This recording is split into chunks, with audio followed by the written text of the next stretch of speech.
The state constitution, it seems clear, and the Superior Court in King County has ruled that the two-thirds supermajority is unconstitutional, so that it would take a constitutional amendment to implement that. And I'm not in favor of that because I believe that it violates the principle of majority rule and really undermines our whole system of representative democracy, because it allows a small number of legislators, a minority of legislators representing a minority of the state, to overrule the majority of the state. And to me, that's not what our country is based on. That's not what our state is based on. And I'll give you an example of a fairness issue with tax exemptions. It takes, right now, under the two-thirds supermajority, it takes a two-thirds vote, it takes a simple majority vote to implement a tax exemption, but under the supermajority rules, it takes a two-thirds to end a tax exemption. So we have tax exemptions for things like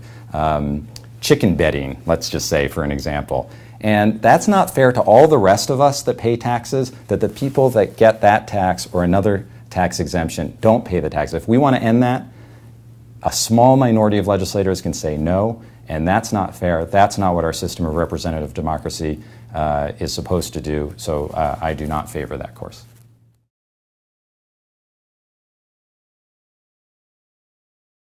Yes, I absolutely believe that we should amend our state constitution for the two-thirds tax requirement. The citizens of the state and my district, District 3, has spoken loudly and clearly that they are in support of a two-thirds requirement from the state legislators before we raise taxes.